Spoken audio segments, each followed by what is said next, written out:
नमस्कार, आप देख रहे हैं मनी सेंट्रल और मैं हूं आपके साथ विशाल शर्मा। देश के 40 करोड़ वर्कर्स के लिए बहुत बड़ी खबर सामने आ रही है। आज से मोदी सरकार ने देश में 4 नए लेबर कोड लागू कर दिए हैं। कहा जा रहा है कि इससे लेबर सिस्टम में अब तक का सबसे बड़ा बदलाव आएगा। अब इसके क्या फायदे हैं, सरकार का उद्देश्य क्या है, जानने और समझने की कोशिश करेंगे। पूरी चर्चा में शामिल होने के लिए हमारे साथ मौजूद हैं हमारे सहयोगी और वरिष्ठ आर्थिक पत्रकार प्रवीण शर्मा। सर आपका मनी सेंट्रल में बहुत स्वागत। धन्यवाद विशाल। मोदी सरकार ने आज से देश भर में नए लेबर कोड्स को लागू कर दिया है। इसकी आधिकारिक घोषणा भी कर दी गई। सरकार की तरफ से जारी नोटिफिकेशन में कहा गया है कि 21 नवंबर से 4 नए लेबर कोड्स लागू कर दिए गए। अब नए लेबर कोड की मुख्य बातें क्या है, एकदम आसान भाषा में इसको समझने की कोशिश करेंगे। इसके अलावा चर्चा करेंगे 8वें वेतन आयोग की। 8वें वेतन आयोग शुरू होने से पहले ही कर्मचारियों की मिनिमम सैलरी को लेकर बड़ी चर्चाएं शुरू हो गई। इसी बीच स्टाफ साइड ने ऐसा नया फॉर्मूला सुझाया है जो आज की असली जरूरतों पर आधारित है। मिनिमम सैलरी के लिए स्टाफ साइड की मांग क्या है, जानने और समझने की कोशिश करेंगे। और अंतिम में चर्चा करेंगे क्रिप्टो पर आरबीआई की बड़ी चेतावनी की। भारतीय रिजर्व बैंक के गवर्नर संजय मल्होत्रा ने कहा है कि भारतीय सेंट्रल बैंक जो है क्रिप्टो करेंसी और स्टेबल कॉइन्स को लेकर सतर्क रवैया अपना रहे हैं। क्यों ये रुख अपनाना पड़ रहा है देश के केंद्रीय बैंक को, इसको भी डिकोड करने की कोशिश करेंगे। तो चलिए बिना देर किए फटाफट करते हैं मनी सेंट्रल की शुरुआत। देश में नए लेबर लॉज आज से लागू हो गए। इसे लेबर सिस्टम में अब तक का सबसे बड़ा बदलाव बताया जा रहा है। मोदी सरकार ने 4 नई लेबर कोड्स को आधिकारिक रूप से जो है उसको लागू कर दिया है।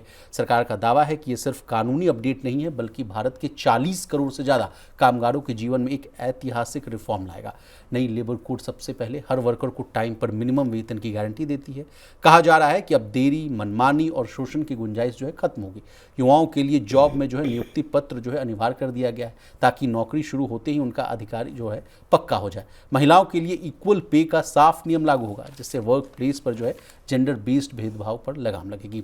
Sir, over to you. It's a very big news. मतलब जब शाम को आई है ऐसी खबरें और जो देश भर में जो रिफॉर्म्स की जो कड़ी है उसके बीच जो है कहा जा रहा है कि अब लेबर रिफॉर्म्स को भी जो है लागू कर दिया गया। नहीं, बिल्कुल लंबे वक्त से पेंडिंग थे लेबर कोड्स जिनको लागू किया जाना था। 29 पुराने जो श्रम कानून हैं उनकी जगह लेंगे ये 4 नए लेबर लॉज। और 1930 से 1950 के दशक के बीच के ये कानून थे। सोचिए तब से अब तक लेबर लॉज में बदलाव नहीं हुआ। स्टेफ और लेबर्स के लिए इतने फ्रेंडली कानून ये नहीं थे पिछले जी। और अब सरकार ने इन जो 4 नए कानून हैं इनको लागू कर दिया है और बहुत बड़े इसमें रेडिकल एक तरह से कहें सुधार किए गए हैं। और आगे की सुधारों का भी जो लेबर रिलेटेड है उसका भी रास्ता साफ यहाँ पे हुआ है। सबसे बड़ा जो फ़ायदा मिलेगा या जो सरकार करना चाहती है वो ये है कि इन लेबर लॉज के जरिए, नए लेबर कोड्स के जरिए जो रोजगार की एक समस्या थी देश भर में कि बार बार इस बात की को लेके आलोचना होती थी कि देश में रोजगारों की कमी है, नए जो नौकरियां हैं वो पैदा नहीं हो रही। तो नए जो रोजगार हैं उनको पैदा करने या नई नौकरियां पैदा करने में भी इन लेबर लॉज से विशाल मदद मिलने वाली है। जी, जैसे कि आपने कहा सर कि 29 पुराने कानूनों को जो है हटाकर अब उनकी जगह जो है 4 जो है लेबर कोड लागू हो गए हैं। पहला है वेजेस कोड। कहा जा रहा है कि इसमें जो है वेतन और न्यूनतम मजदूरी से जुड़ी बातें होंगी। उसका दूसरा है इंडस्ट्रियल रिलेशंस कोड। इसमें कहा जा रहा है कि नौकरी, छटनी और हड़ताल आदि के नियम तय किए गए हैं। फिर सोशल सिक्योरिटी कोड है। इसमें EPF, ESIC, gratuity, gig workers इत्यादि के लिए जो है नियम कायदे कानून है सर। और चौथा है ओएसएचडब्ल्यूसी कोड है प्रवीण सर। इसमें कहा गया कि काम की जगह पर सुरक्षा, स्वास्थ्य और कामकाजी जो हालात हैं उन पर जो है चर्चा होगी। सर, आपसे समझना चाहेंगे, जैसा कि आपने बताया कि सरकार का उद्देश्य साफ है कि नियमों को आसान बनाना, कामगारों को ज़्यादा सुरक्षा मुहैया कराना और सुविधा देना। लेकिन ये जो हर कर्मचारी को अनिवार्य रूप से जो है अपॉइंटमेंट लेटर देने वाली बात है या सभी जो है कामगारों को कहा जा रहा है कि न्यूनतम वेतन का आपको अधिकार मिल जाएगा, ये बहुत बड़ी बात है। क्योंकि कई जगह हम लोगों ने इसको लेकर शिकायतें सुनी थी कि जॉब पर रख लिया जाता है, अपॉइंटमेंट लेटर नहीं है, उसी के साथ फिर उसके बाद उनके साथ शोषण होता है।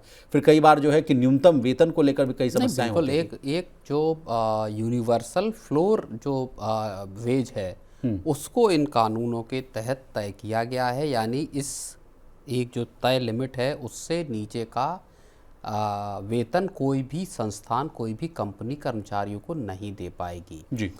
ये एक बहुत बड़ी चीज़ है क्योंकि कई बार कंपनियां और संस्थान किसी भी वेतनमान पर कोई किसी तरह का ऐसे नियम नहीं जिनको उनको मानना हो, वहाँ पे एक तरह से एक्सप्लॉयटेशन वाली सिचुएशन जो पैदा होती थी कर्मचारियों को, इस बात की लगातार शिकायतें और बात आती थी, कभी भी भर्ती करना, कभी भी छटनी कर देना, किसी तरह का अपॉइंटमेंट लेटर ना होना, आपको बुला लिया कि आप कल से काम पे आइए और परसों या कुछ वक्त तक काम करने के बाद हटा दिया। तो उसमें एक चीज़ ये भी थी कि ये नहीं पता चल पाता था कि एग्जैक्ट कितने लोग किसी एक तय वक्त पर रोजगार में मौजूद हैं।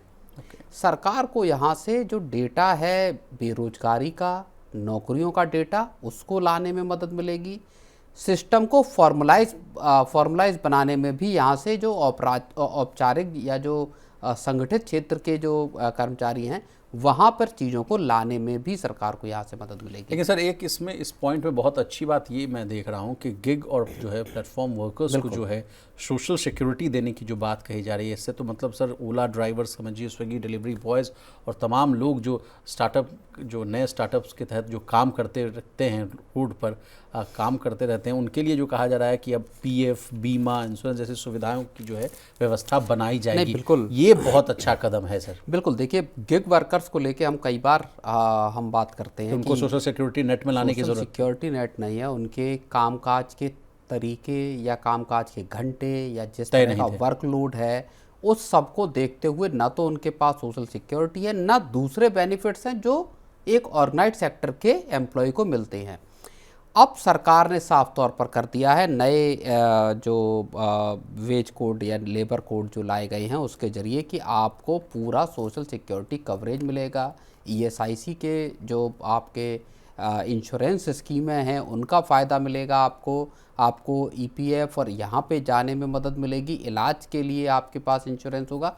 तो ये एक दायरा ऐसा है जिसकी जद में हर अब गिग वर्कर या प्लेटफॉर्म वर्कर्स इस यहाँ पे आएंगे जी। और ये एक बहुत बड़ा सुधार होगा, क्योंकि इनकी जो जितने भी गिग वर्कर्स हैं, करोड़ों गिग वर्कर्स हैं, लगभग 1.2 करोड़ गिग वर्कर्स इस वक्त देश में हैं और तादाद डबल होने की उम्मीद है 2030 तक।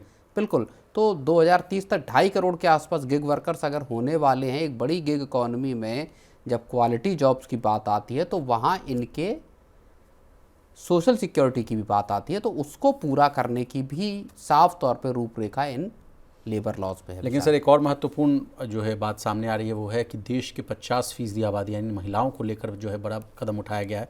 कहा गया है कि महिलाओं को नाइट शिफ्ट में काम करने की अनुमति दी गई है और हालांकि उसमें जोड़ा गया है क्लॉज की बहुत सुरक्षा प्रबंध जो है आपको तगड़े करने पड़ेंगे, नियम कायदे कानून के तहत ही आपको ये करना पड़ेगा। ये बड़ा अच्छा कदम है सर। बिल्कुल, महिलाओं को नाइट शिफ्ट में काम करने की आज़ादी मिलना उस बराबरी की बात को लेकर आता है जहाँ पे ये कहा जाता है कि बिल्कुल जेंडर इक्वालिटी की बात है कि अगर पुरुष रात में 8, 9 या 10 बजे तक की शिफ्ट कर सकते हैं तो महिलाएं क्यों नहीं कर सकती। वेजेस के एंड पे भी पुरुषों और महिलाओं के का लेवल समान होना चाहिए।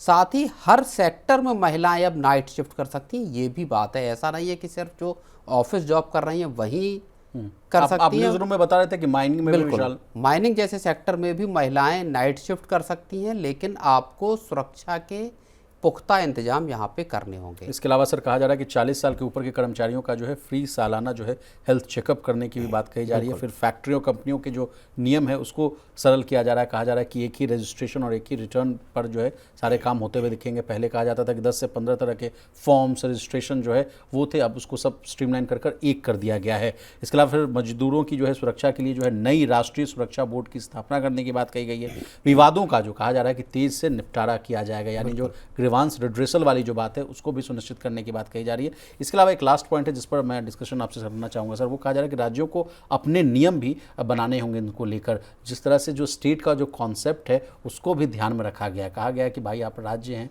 राज्य अगर चाहें, देखिए तो जो लेबर कोड्स हैं इनको एज इट इज़ राज्य सरकारें अपने यहाँ चाहें कर सकती हैं। एक जो बड़ी चीज़ है वो ये है कि जो यूनिवर्सल वेज तैयार सरकार ने तय किया है कि इससे नीचे नहीं करना। राज्य जब अपने यहाँ न्यूनतम वेतन को तय करेंगे तो उसमें इस लिमिट के नीचे नहीं जा सकते। ये अच्छी बात है। बाकी सारे नियम राज्य एज इट इज़ अपने यहाँ लागू कर सकते हैं अपनी ज़रूरत के मुताबिक, थोड़े बहुत फेरबदल के साथ। जी सर, एक लास्ट सवाल की तो बिगर पिक्चर की मैं बात करता हूँ कि इससे इकोनॉमी को क्या फ़ायदा होगा, वो हम आपसे समझना चाहेंगे। क्या इससे फॉर्मल रोजगार में बढ़ोतरी होती हुई दिखेगी, बिल्कुल। कारोबार करना आसान हो जाएगा, क्या होगा, प्लीज़ आप समझाएं। नहीं, बिल्कुल। देखिए, एक तो फॉर्मलाइजेशन ऑफ इकोनॉमी का जो होने की बात है या वर्कफोर्स के फॉर्मलाइजेशन की बात है, वो होना तय होगा कि जहां जी। लोगों को जो है वो नौकरियां आपको फॉर्मल फॉर्मल सेक्टर में आने में मदद मिलेगी। कंपनियों को भी फ़ायदा होगा कि एक तय नियम होंगे, उस तय नियम कायदे कानूनों के तहत उनको काम करना होगा। तो नए रोजगार सृजन होने की भी यहाँ से गुंजाइश पैदा होगी। चलिए सर, आगे बढ़ते हैं सर। सरकारी कर्मचारियों के लिए आने वाला 8वां वेतन आयोग अब सिर्फ रोटी, कपड़ा और मकान तक सीमित नहीं रहेगा। कर्मचारी यूनियनों ने मांग की है कि आज के डिजिटल युग में mobile recharge, internet, data pack और वाईफाई जैसे खर्चों को भी न्यूनतम वेतन जो है ऐड करिए। अभी तक का जो तरीका जो अपनाया जाता था उसमें सिर्फ खाना, कपड़ा, मकान, बिजली, पानी, बच्चों की पढ़ाई और थोड़ा मोड़ा जो है एंटरटेनमेंट को ही काउंट किया जाता था सर। कर्मचारियों का कहना है कि आज के समय में बिना मोबाइल और इंटरनेट के काम चलना जो है वो नामुमकिन है, चाहे सरकारी काम हो या घर का काम हो सर। तो अब जो जिस तरह से हम लोग लगातार 8वें वेतन आयोग पर जो चर्चा कर रहे हैं सर, अब कई मतलब बातें सामने आ रही हैं। कहा जा रहा है कि ये चीज़ छूट गया, इस चीज़ को ऐड करिए और तमाम बड़ा घपला मतलब टाइप का चीज़ है सर। मतलब समझ में नहीं आ रहा है क्या है ये मामला। कॉम्प्लेक्स तो चीज़ें हैं जाहिर तौर पे। और अब कर्मचारी दरअसल किसी भी मतलब नुक एंड कॉर्नर जिसको बोलते हैं ना, कुछ भी चीज़ छोड़ना नहीं चाहते, वॉच कर रहे हैं भाई। एग्जैक्टली। तो वो अब उसमें इंटरनेट हो गया, मोबाइल हो गया, इस पे जो एक्सपेंडिचर है उसको भी चाहते हैं कि वो उनके जो सैलरी ग्रोथ है, वेज ग्रोथ है, वहाँ पे इस चीज़ को भी, इस फैक्टर को भी इंक्लूड किया जाए। बाकी तमाम चीज़ों के साथ, फैमिली की यूनिट के साथ, न्यूट्रिशन के साथ, इन सब चीज़ों के साथ इस चीज़ को भी लिंक किया जाए और उसके बाद साथ सैलरी की ग्रोथ को दर्ज किया जाए। सर, माइन्यूटली वॉच करने के पीछे ये कारण भी तो नहीं है कि लोगों को लगता है कि भाई अब इसके बाद जो कुछ होता है 10 साल के बाद होता है, तो जो मांगना है अभी मांग लो क्योंकि 10 साल के बाद ही कुछ मिलेगा। नहीं, कर्मचारियों को असल में एक बात ये भी है कि कर्मचारियों को लगता है कि हम अगर अपने एंड पर ढीले पड़े या सुस्त पड़े तो सरकार फिर और यहाँ से नीचे लेके आ सकती है सैलरी हाइक को के मसले को। और इसीलिए कर्मचारी अपनी तरफ से इतनी पुख्ता मांगों को रखना चाहते हैं कि सरकार के पास उनको खारिज करने का फिर, या जो आयोग के पास उनको खारिज करने का कोई तर्क न हो। पहले से ही आपके जो टर्म्स ऑफ रेफरेंस है इसको लेके रार चढ़ी हुई है, पेंशन को लेके रार छिड़ी हुई है कि साहब पुरानी पेंशन का मसला नहीं है, जो पेंशनर हैं उनकी पेंशन ग्रोथ को लेके कोई यहाँ पे बात नहीं की है। तो बहुत सारे मसले ऐसे हैं जिनको लेके अब आप समझिए कि प्रधानमंत्री तक को चिट्ठी लिखी जा चुकी है। पहले वित्त मंत्री के पास भी चिट्ठी गई। तो अब चीज़ें जो है वो एक तरह से एस्केलेट हो रही हैं और वो तब हो रहा है जबकि अभी तक 8वें वेतन आयोग की एक भी बैठक अभी तक हुई नहीं है, चाहे कर्मचारियों के साथ हो या वैसे हो।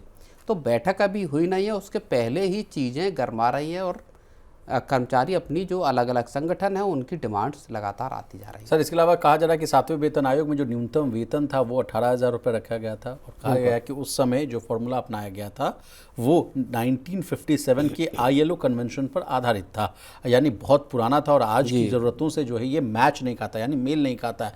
तो इस तरह की त्रुटियां जो है ये सामने आती हुई दिख रही हैं और कहा जा रहा है कि इसको रेक्टिफाई कीजिए, इसको इस पर दुरुस्त कीजिए। तो क्या आप समझते हैं कि ये मांग जायज़ है या इसको दुरुस्त करने की ज़रूरत है? जाहिर तौर पर जिस तरह से अभी आप सर लेबर कोड को समझा रहे थे कि 29 कानूनों को जो हटाकर अब 4 किया गया है और तमाम जो बहुत पुराने जो हैं समय पर, इसके पहले भी हम लोगों ने मोदी सरकार को देखा था कि ऑब्सोल्यूट जितने कानून हैं उनको बदला ही जाना चाहिए, चाहे वो किसी भी सेक्टर में हो, किसी भी डिपार्टमेंट, किसी भी चीज़ से ताल्लुक़ करते हो। आम लोगों की ज़िंदगी से अगर असर है तो आप समझिए कि 1940 1950 के कानून आज किस तरह से लागू हो सकते हैं, जबकि हर 5-7 साल में चीज़ें बदल रही हैं।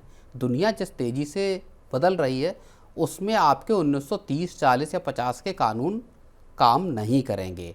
और वही बात कर्मचारियों के साथ भी आ जाती है। अगर उनकी वेज ग्रोथ का मामला है, सैलरी बढ़ाने की बात है, तो आपका उसमें 1957 का या 58 का कोई कानून जिसमें कुछ चीज़ें या फॉर्मूले बने हुए हैं उनको जाहिर तौर पर आपको बदलना ही पड़ेगा और उसमें नई चीज़ों को इंक्लूड करना पड़ेगा। पूरी की पूरी इकॉनमी का स्ट्रक्चर बदल गया है, नौकरियों का स्ट्रक्चर बदल गया है, इकॉनमी के चलने के तौर तरीके बदल गए हैं। जी।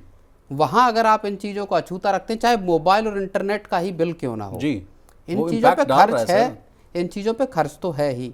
एक घर में सर 5 लोग हैं और आप समझिए कि 800 से 900 रुपए के आसपास का खर्च है, तो 9 पचे 4500, मतलब 5,000 रुपए का तो खर्च है भाई एक घर में। वो चाहे लिविंग का जो स्टैंडर्ड है या लिविंग की जो कॉस्ट है, एक्सपेंसेस हैं, वो आप देख लीजिए। अगर 1960-70 क्या 2000 के दशक से लेके अब तक आप देख लीजिए 2025 में, तो लिविंग एक्सपेंसेस आपके बढ़े हैं, स्कूल के खर्च बढ़े हैं, तो इन सब चीज़ों को फैक्टर इन तो करना पड़ेगा आपको। जी।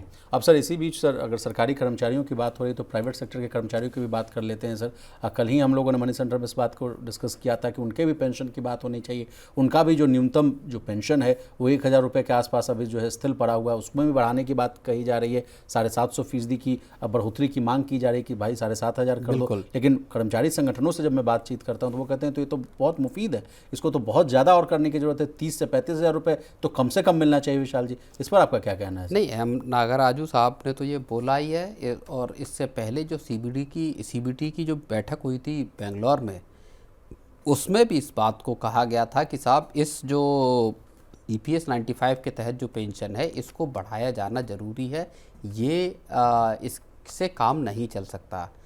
तो यहाँ पे जो पेंशन है उसको बढ़ाने को लेकर सरकार के पास मामला पड़ा हुआ है। सरकार कभी भी इस पर फैसला ले सकती है और सरकार इस वक्त रिफॉर्म के एकदम मोड में है। जी जी।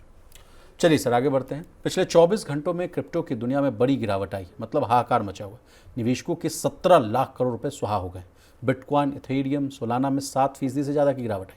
इसी बीच RBI गवर्नर संजय मल्होत्रा ने क्रिप्टो को लेकर बड़ी चेतावनी दी। कहा कि भारतीय सेंट्रल बैंक जो है क्रिप्टो करेंसी और स्टेबल कॉइन को लेकर सतर्क रवैया अपना रहे हैं। दिल्ली स्कूल ऑफ इकोनॉमिक्स में दिए गए एक मेमोरियल लेक्चर में उन्होंने कहा कि क्रिप्टो करेंसी और स्टेबल कॉइन में बड़ा जोखिम, इसलिए RBI इन पर बहुत कॉशियस रुख जो है अपना रहा है। लेकिन प्रवीण सर, उन्होंने ये भी कहा कि क्रिप्टो पर अंतिम फैसला जो है सरकार को लेना है। तो क्या सरकार के पाले में गेंद है?